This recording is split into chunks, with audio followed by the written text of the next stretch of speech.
So you got nothing to fill ink in your fountain pen, no tools or anything. So that is the situation. Now this is a eyedropper fountain pen that you see in my hands.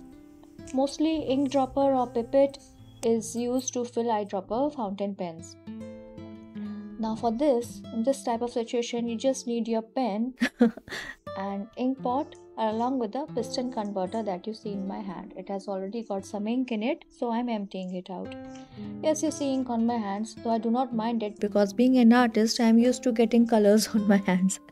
Bonus tip for you, when I have to fill ink in my pens, I do it on the same day when I have to wash clothes by hand. So the leftover ink comes off with no extra time and effort. Or you could use a dropper, a pipette, or syringe which won't get ink on your hands. I don't mind ink or colors on my hands. It feels like a mini holy festival of playing with colors, and this ink is not permanent, so it washes off easily.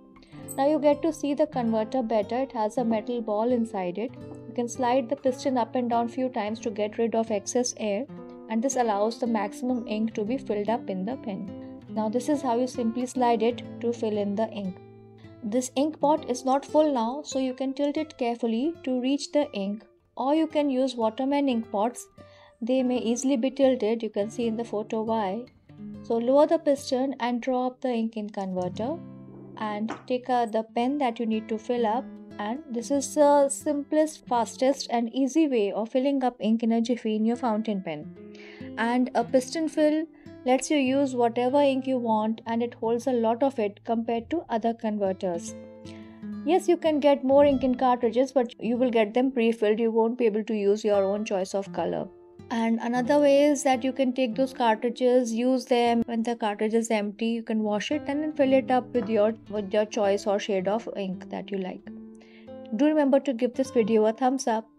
Now you see here I'm using the piston filler to fill ink in my eyedropper fountain pen. Just do it a few times until your pen is full.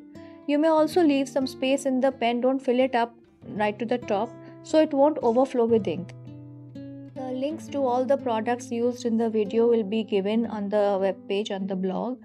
So remember, if you want, you can check out the products and buy whatever you need. Making videos, editing, all takes a lot of time. So if you want to see more informative videos to show your appreciation and to fund more such informative videos, you may send a one-time or a recurring amount of any value that you like as per your choice. The link is given right below the video. And here you can see the pen is full. And always remember to close the pen downwards like I'm showing in this video, downwards towards the ink pot, so it will take out all the excess ink. And this also gets ink flowing to the nib, which prepares your pen. That means it's ready to write immediately and you don't need to wait.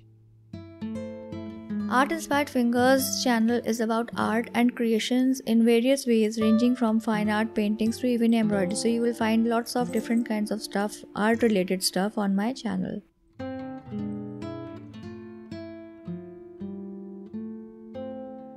Now keep it aside and remember to empty the ink out of the converter. If you have any ink left in the piston converter, transfer it back to the ink pot. I hope you like the info in this video. Then do remember to press the like button. This channel will have more such videos on drawing, painting, calligraphy, hand embroidery and crochet also. So remember to subscribe with the bell on so that you get notifications about the video of your choice. The video on this day today about fountain pens is dedicated to my sweet and caring lovely mother, as she too enjoyed using them and taught me so many tips about pens. She used to marvel at various kinds of pens made today, and being a teacher, pen was very special to her and held a special place in her heart.